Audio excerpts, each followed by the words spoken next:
Oh Maria Pitache, oh Maria Pitache, oh Maria Hi, I'm Ismail and welcome to Goa. After 6 trips to Goa, this time I spent 9 full days documenting everything. North, south, food, activities, waterfalls, everything. Let me start by showing you the places you should visit. Mostly everyone divides Goa in two, with North having more of parties, water sports and a bustling vibe, and South with its scenic beaches and laid-back atmosphere. But I'm going to further subdivide Goa into 6 different pockets and you will understand why in a bit. We start this journey in North Goa. The first pocket is right here, which has some of the most popular beaches and party places across Goa. The area is called Bades, but for easier reference, let's call it the Kalangut Anjuna pocket. This was where we stayed for 3 nights in Bloom Suites, Kalangut. I'll show more of that later. Places number 1 and 2 are the Baga beach and Kalangut beach. These two are just 2 kilometers apart from each other, sharing the same long stretch of sand. They are the most popular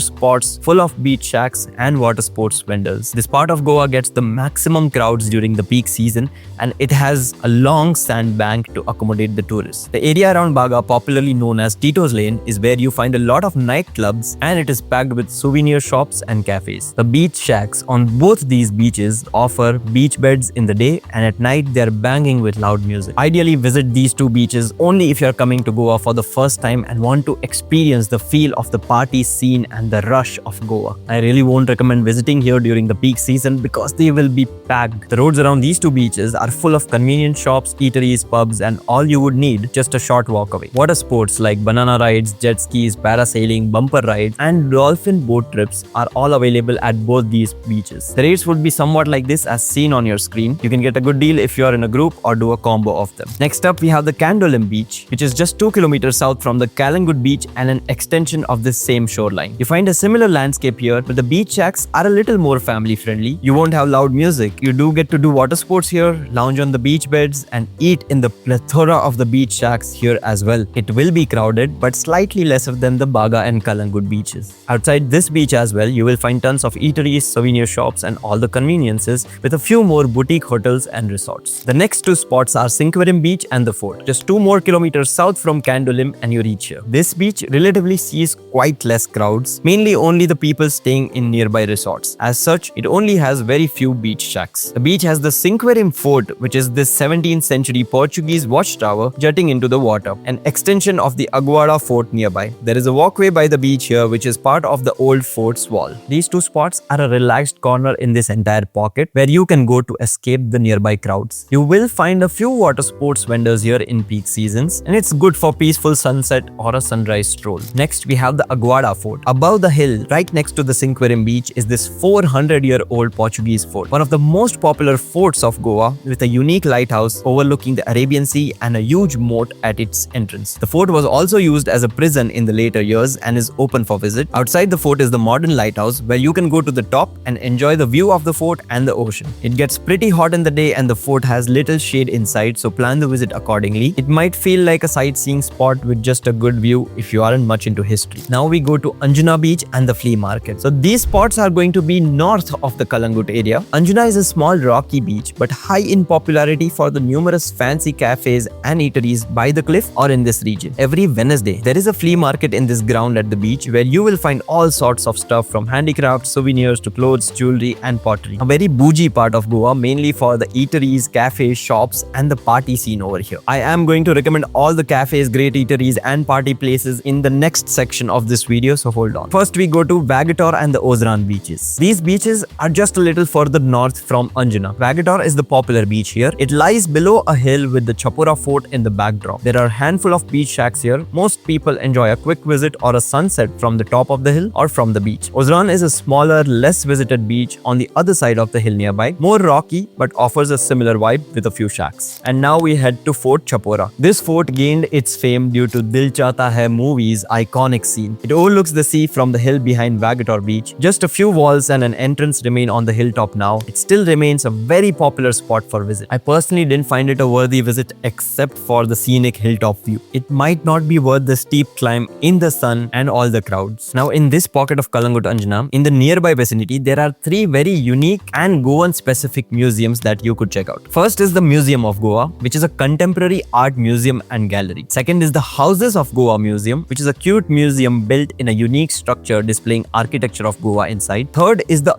all about alcohol museum. Well, as the name suggests, they're all well kept and worth a visit if you have a curiosity for arts and culture. Now we come to the Para Road. In this cluster, about 7 kilometers from Kalangut, is also another iconic movie location. This is called the Para Road. It has received so much popularity that tourists have overcrowded this road and made a big nuisance for the locals. I won't recommend you to go here just for a photo stop. Instead, just drive by the road without disturbing anyone. But honestly, Goa has so many more beautiful roads spread out everywhere that you can let this one go back to locals. And now we are quickly going to the Reis Magos Fort. This is one of the oldest forts of Goa, built by the Portuguese almost 500 years back. A very unique structure, and this has been beautifully restored with exhibits inside. And of the 3 forts in this pocket, if you only had to pick one, I would really recommend that you visit this one. So this Kalangut Anjuna pocket of Goa mainly hosts a lot of families, first-time visitors, and people who are really looking forward to party in Goa. Now we move few more kilometers in the extreme north of Goa to the next pocket. The area is known as Pernem, but we are going to refer to it as the Arambol Morjim pocket. Now this pocket has relatively younger crowds with a more laid-back backpacking culture. So here we are starting with Arambol beach, and here you will find a lot more foreigners with a bohemian vibe. It is quite scenic with hills and trees around it. It has gained a lot more popularity recently, so you do see more crowds here as well. It has a laid-back vibe, and in the evenings you might find people practicing yoga, jamming, and feel a fun community-driven atmosphere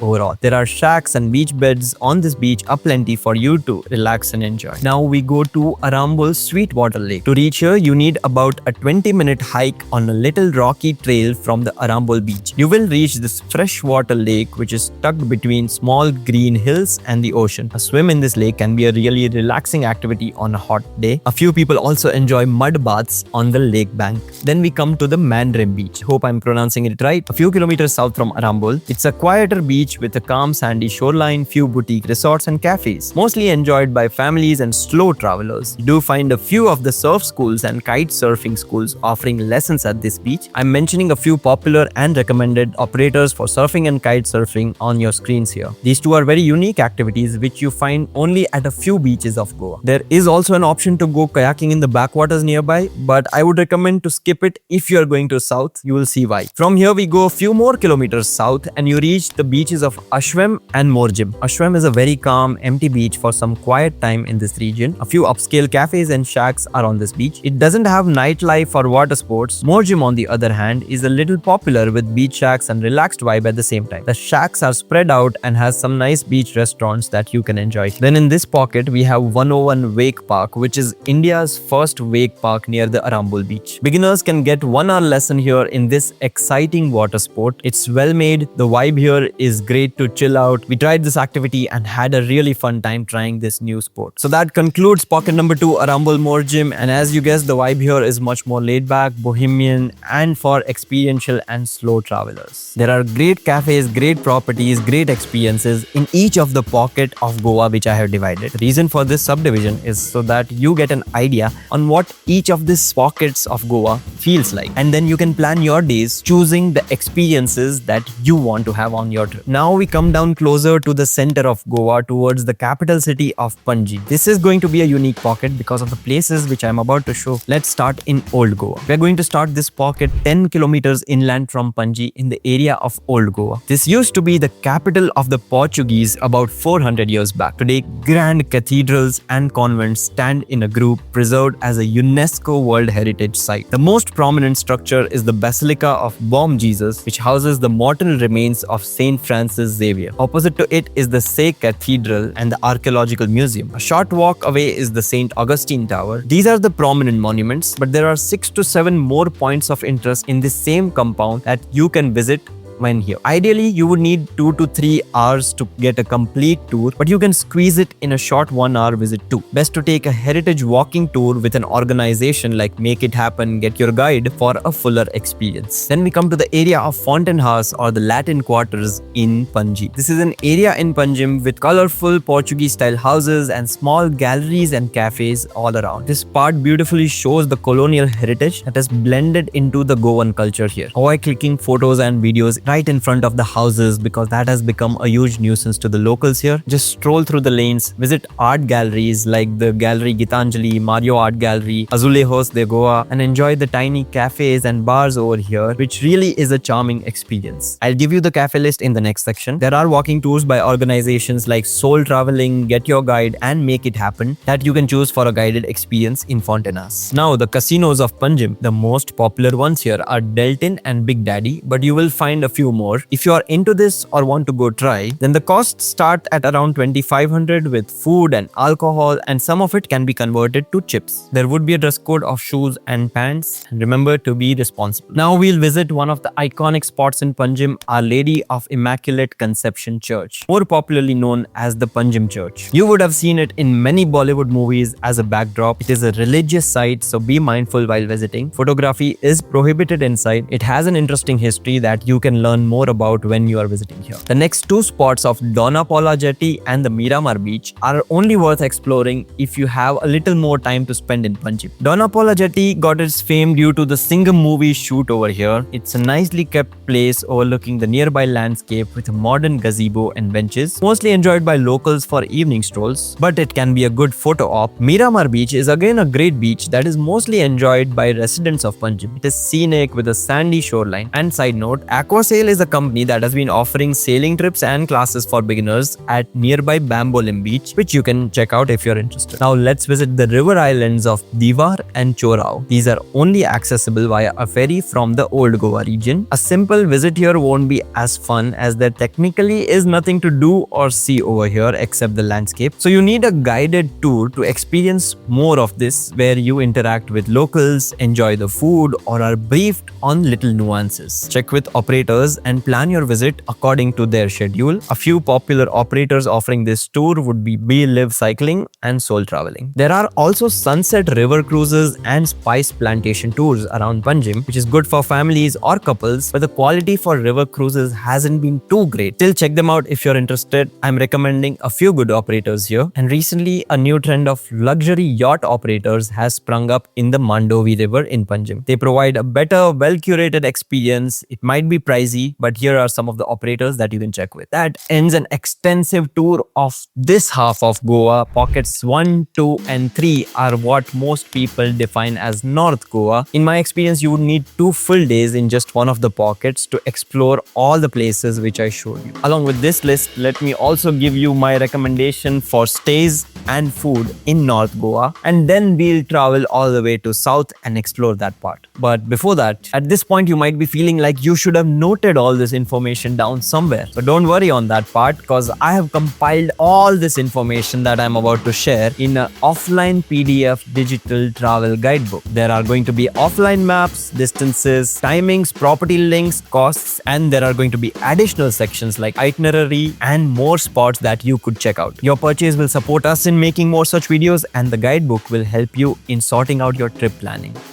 Win-win. Let's get to your property recommendations. And it is important to pick a stay based on your itinerary. For example, if you're going to be out all day sightseeing, staying centrally will help, but then you don't need to overspend on your stay cause you are going to be out most of the day. So considering all this, I have divided my recommendations in 4 buckets: budget stays, luxury stays, comfort stays, which are in between both budget and luxury, and some great Airbnbs that you can choose from. I will show pictures of my recommendations and make a list for you, but to make it easier for you, I'm going to leave a link over here and in the description of a blog post. Here you will find all the direct booking links for the properties that I'm going to recommend it, organized in a neat little table. Here are my recommendations for the budget category in no particular order: Anjuna Cabanas, Bedrock Boutique Hotel, Hostel Goa Morjim, Alternative Morjim, Go Stops Plus Goa, The Hosteler Goa. For the 4 days that we were in North Goa, we stayed with Bloom Suites Kalangut. This property gave me the best combo of a great location with perfect vibes. Just 10 minutes from both Baga and Kalangut beaches, with great connectivity of cabs, buses and rentals. But despite being in a popular part of Goa, the moment I stepped in, it genuinely felt relaxing and a cozy place to come back to, which is what a vacation should be, right? The rooms are loaded with not just your comforts and amenities, but it comes with a lot of extra space and a living area, which gave me the freedom to lounge around and come back to a clutter-free bed. The property also has an in-house bar and a restaurant, and having a platter full of coffees, fruits, pancakes, and eggs for breakfast is the best part of my day. The 3 nights that I spent here were truly value for my money. The location was perfect, and the staff was very polite and helpful, which made my experience 5 stars. Whether you are traveling with friends, as a couple, or with family, the space never felt out of place or restrictive, and I loved that. Bloom has multiple properties across Goa, and I have pinned them in this custom Google map. Link is in the description. Here are my luxury recommendations. JW Marriott Goa, Story by ITC Hotels, Shanti Morada, Seashells Suites and Villas, Amrita Aura Resort and Spa, Taj Cidade de Goa Horizon, Miros, formerly Imperial Goa. And some comfort options in North Goa are Jack's Resort, Lemon Tree Hotel, Arya Hills, Sandbanks Beach Villas, Veranda Domar, and the Crown Goa. And some cool Airbnb options in North Goa. We have Asagao Luxury 3 BHK Pool, Garden Front Chalet 4, plush penthouse with private plunge pool, romantic A-frame villa in Abha, and Casa Marina by the Grovers. If you need only one property recommendation from me, then Bloom Suites Kalangut is the best place to stay in North Goa. I've added the booking link in the description to check availability for your travel dates. So with your stay... That's not our cat. Cat. Cat. So with your stay sorted, let's get to food. Goa has some amazing places serving delicious food and drinks. You have to experience the best of it, and here are my recommendations. Go to Garden of Dreams for live music, a laid-back vibe and healthy meals. Anjuna in Mandrim for good food, bakery and coffee. Thalassa, which is an upscale place known for its music, drinks and a Greek vibe, needs prior reservations. Purple Martini, again an upscale place, great for sundowners and drinks. Eva Cafe, breakfast or brunch place with great views. Arjuna Cafe in Anjuna has good extensive continental and cafe menu. It has art galleries, exhibits and laid-back space with live music. Baba Auram in Anjuna, which has a laid-back bakery and cafe vibe. Gunpowder, which is slow dining for local and Goan cuisines. Infanteria, which is traditional breakfast and brunch place serving continental food. Some nightclubs for partying. Tito's, Mambo's, LPK, Curly's and Club Cabana are the most popular ones over the years. Joseph Bar is one of the oldest bars in Goa, in a small building offering cocktails, burgers and some local dishes. Konkani Canteen, which has authentic Konkani thalis and cuisines with vintage vibe. The Black Sheep Bistro, global cuisines, great cocktails. Petisco, upscale gastrobar. Adam Goy for Indo-Portuguese vintage vibe and a local food. The Fisherman's Wharf in Panjim for seafood and local delicacies. Now, the local food of Goa consists of dishes like these. Ignore my pronunciations, but fish curry rice, pork vindaloo, chicken jakuti, chicken kafril, sorpotel, prawn balchao. The local bread is called poi. Popular local sweets are bebinka and dodol, and the alcoholic local drink is called feni, often made from cashews. Now, shall we head to South Goa? Let's go!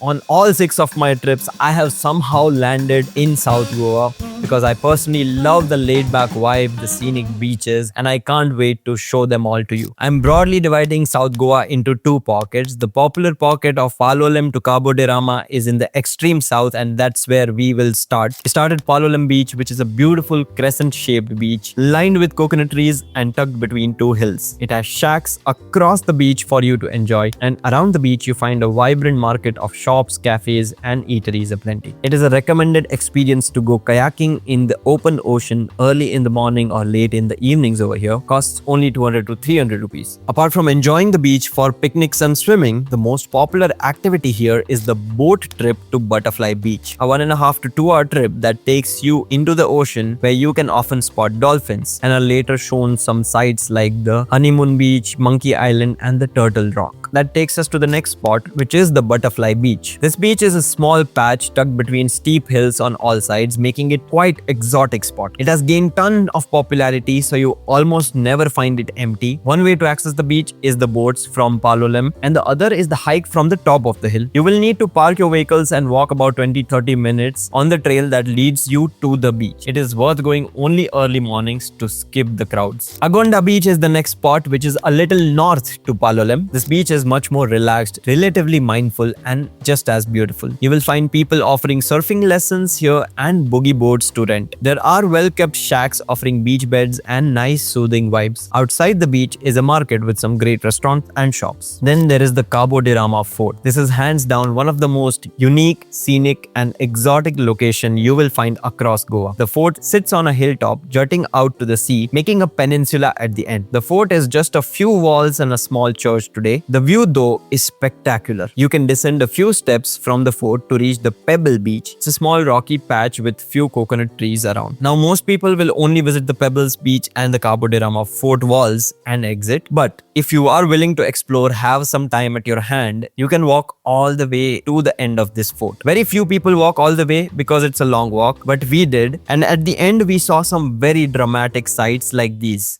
Dolphin! Spotting dolphins! सही में 5-6 है भाई पूरा pod है पूरा का पूरा सही में It took us almost 2 full hours in the hot sun to hike till the end. It's not recommended for families because the hike is little tricky, unmarked and has some rough patches. There is also a sea cave that you can spot in one of the corners, and just outside the fort is a small fresh spring making a waterfall at the beach here. These need a little exploring by yourself and are not commercial or tourist spots. Please explore responsibly and leave the place a little better for the next person. Now just outside the fort, a few hundred meters ahead, is the beautiful scenic Cabo de Rama beach. You get a very beautiful view of the beach from the hilltop where you will park your vehicle, and then you can take your stairs down to the beach. There are a few vendors offering backwater kayaking over here as well. However, it might not be as worth it. Try to visit this beach as well as early as you can because it has gained a lot of popularity and the beach can only hold a small number of tourists at a particular time. There are a few food vendors and cafes on the top of the hill, but there are no shacks or facilities on the beach. A little south from Cabo de Rama, we reach the Kola beach and the lagoon. This is another unique, beautiful beach tucked between two green hills. A freshwater lagoon runs parallel to this beach, which has gained a lot of popularity on Instagram for the kayaking route. The beach only has a few eco resorts and a handful of restaurants with minimum facilities. The access to this beach is a little difficult in a vehicle as it only has a thin dirt road leading down to it. A union of jeeps has formed up at the entrance that charges about 100 to 200 per person to drop you down at the beach in a 15-minute jeep ride. This place, however, doesn't have the infrastructure or space to hold so many people at one time. So if you're seeing a packed parking or too many people at the entrance, I would recommend you skip this place and come at a better time like early in the mornings to truly enjoy the place. Now the next two spots are going to be a secret and I need you to be very responsible when visiting them. These are the Canagoim and the Palolem beaches. Two very small and offbeat places, both north and south of Cabo de Rama respectively. They again don't have direct access for vehicles and will need a short hike. You may find a few vendors in peak seasons at this beach, but nothing else. Now we go back to Palolem and a little south. The first beach that comes here is the Putnam Beach. Putnam Beach acts as an extension of Palolem itself. It is much quieter, has fewer shacks and vendors, but is equally scenic. And lastly, Talpona and Galgibag. These are two very uncommercialized beaches in the very south of Goa. Galgibag has an olive ridley turtle hatchery where you can spot turtles in the hatching season if you're lucky. The season is December to April if you're wondering, and these both beaches are very scenic and undisturbed with almost no commercial activity. And now I take you to the last cluster on the shoreline, which is technically exactly central part of Goa. It extends from Vasco da Gama, where the Dabolim airport is situated, down all the way to Cabo de Rama. This cluster is full of clean, empty beaches. Most of them have high-end resorts around them, and only few of the parts are commercialized. You will find a very calm and silent vibe on most of them. The two most popular and the most commercial are Benaulim and Kolva beaches. These two are areas nearest to Madgaon and see the most number of crowds. You can do water sports at both these beaches and you will find a lot of shacks, beach beds and high-end restaurants in the nearby area. There are also shops and tourist markets all around in this nearby area. Now north of Kolva beach are the beaches like Betal Batim, Majorda, Consolim and Bogmalo. These are all resort beaches with empty tree-covered shorelines, white sands. You may find a few shacks at some of these beaches, but otherwise you find them empty to enjoy. Similarly, south from Benaulim, you will find beaches like Varca, Cavelosium and Mobor, which are again resort beaches. Pretty empty, very scenic, and a few shacks and activity providers like boat trips, parasailing for the resort crowds. These are great to go in the peak holiday seasons when you want to avoid all the crowds in both the popular spots of North North and South Goa. And now I'll show you the last pocket which I have divided, which is all the interiors of Goa. Some of the spots you can pair with your North Goa trip, some with South, but the reason I have clubbed them in one single pocket is most of the places are at least 2 to 3 hours away from all the beaches. So it mostly won't matter if you're going from north to south or south to north if you want to enjoy these places. Let's get started. The most popular spot is the Dudhsagar Falls. It is on everyone's Goa bucket list, and rightly so. It is one of the highest falls of India and featured in scenes like this in movies like Chennai Express. You reach the entry point of the wildlife sanctuary where you need to take a jeep ride to the falls. It costs 600 per person in a shared jeep and another 260 rupees goes to the forest entry. Only form of payment is cash and you might not get good mobile network signal here. The jeep drops you from where you hike for about 5 to 10 minutes and you see the waterfall in all its glory in front of you. You can take a refreshing swim in this pond below with a life jacket which is provided. It is a great experience, but it does get a little crowded and might be a little expensive. There is also the possibility of trekking to the falls with an organizer or the forest department. It will be a long full day affair with pre-bookings needed. Refer to some of these organizations or documentation to get details about doing this trek. Then there is the Palolem waterfall, which is an up and coming tourist spot. It's a beautiful waterfall quite near to Old Goa. Unfortunately, swimming is not possible here because the pond is full of crocodiles, so visitors can only admire the beauty from afar. It is in its full glory post monsoons. Now we are going to the Tamdi Surla temple. This is a historic ruin with one of Goa's oldest and ancient temples. It's deep in the forest, protected and maintained by the ASI. This one is for those with a keen interest in history and those looking to drive deep into the forests of Goa. Then we head to Palolem Dam, which is a huge reservoir deep in the hills and forests of southern side of Goa. It has a giant sinkhole that takes care of the excess water in the dam. In monsoons and post monsoons, the dam is full to the brim and you can see the sinkhole in action, which is quite a unique sight. In the hotter months though, the water levels are low and you might not find the visit worth it. Then there is the Netravali bubbling lake, which is quite near to Palolem. This is a freshwater pond famous for the mysterious bubbles that rise to the surface when you gently tap the water or the surrounding stones. The bubbling is believed to be caused by trapped natural gases beneath the pond, though it's also surrounded by local folklore and spiritual beliefs. Neturlem waterfall, also known as Savri waterfall, and the Mainpai waterfalls are two beautiful waterfalls which are quite near to this lake and should be visited together. Neturlem Falls is more accessible, needs a shorter hike to reach the pond, while Mainpai Falls needs a longer hike and is just as beautiful.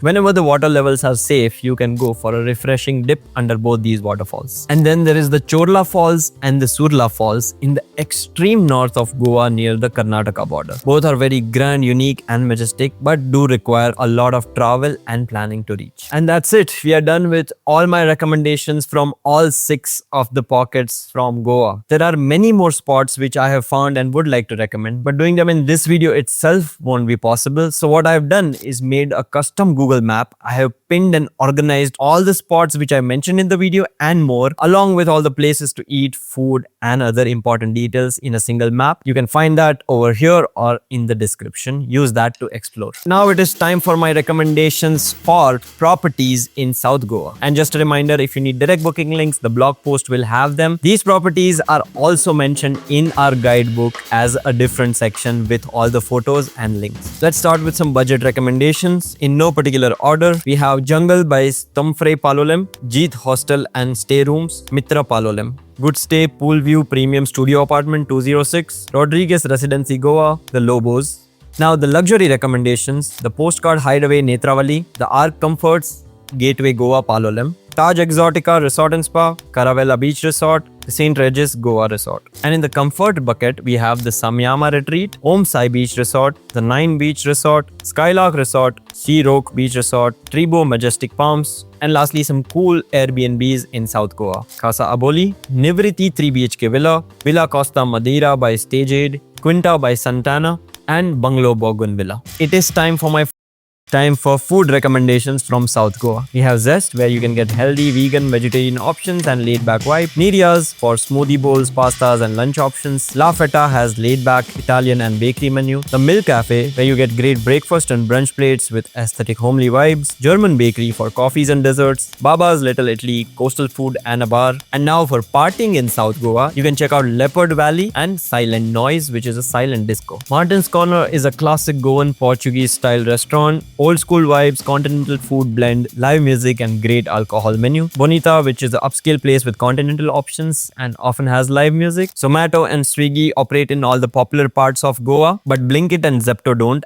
as of January 2026 on my visit. Our PDF guidebook has an itinerary section. In there, we mention the exact food spot that you need to visit according to your day-wise plan. So that is available on our website, in case you forgot. Now only few things remain. Let me sort them out too. The main thing is commuting and transfers across Goa, which can be an important part of your trip. I think bike and car rentals are the most convenient way to travel and commute within Goa. You can find vendors for bike and car rentals at almost every corner across all parts of Goa. I have made this table with all the well-reputed providers in different locations for bike and car rentals. The scooters will start at about 400 to 500 per day and the cars start at around 1200 per day across Goa. They are well maintained and should serve you well. Your property manager should also be able to hook you up with a bike or a car as per your need. And Goi Cars is an online app-based service for renting cars in Goa. Taxis are your next best option. You can hire a full-day taxi for all your commutes. It saves you the hassle of finding parking or worrying about navigating. However, the taxi drivers might be a little hesitant to take you on your custom itineraries. They would try to recommend and push the spots which are convenient and more tourism friendly for them. This might not be a pleasant experience haggling all day for your custom itinerary with your driver. But then again, not all of them. I'm leaving some contact details for some reputed taxi providers across all locations of Goa for your reference. You will also find local shops and vendors offering taxi services. Goa Miles is the state's app-based service for booking taxis online. Ola, Uber, Rapido have faced heavy backlashes from local unions and hence haven't been allowed to function as of our visit in January 2026. And lastly, your commute option is through public transport, which is not very convenient when in Goa. There are very few buses that go all the way to major beaches. The major connectivity is between the settlements of Madgaon, Panji, Mapusa and Kankona. You might find a few connecting buses or autos that will take you to the nearby beaches from these settlements, but no online information will be available for these bus routes. You will have to get down at the local bus stop, ask around and find the last mile local connection yourself. Oh, but do note, there are AC shuttle buses running from both the airports to some major parts of Goa. You can check the timings and bus routes from these two resources that are linked in your screen and in the description. Great, with that sorted, the next obvious question is a budget for a Goa trip and how much will it cost? So I'm going to assume the costs for one person traveling solo for 3 nights in Goa,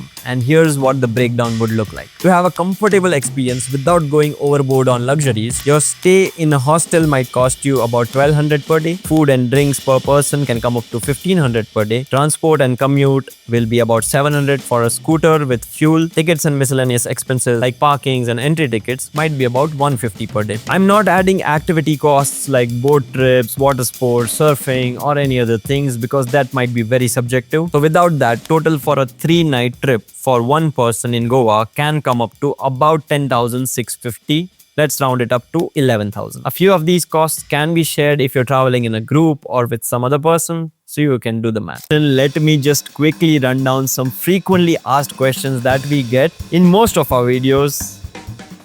Give me a second. Somebody fix this mic!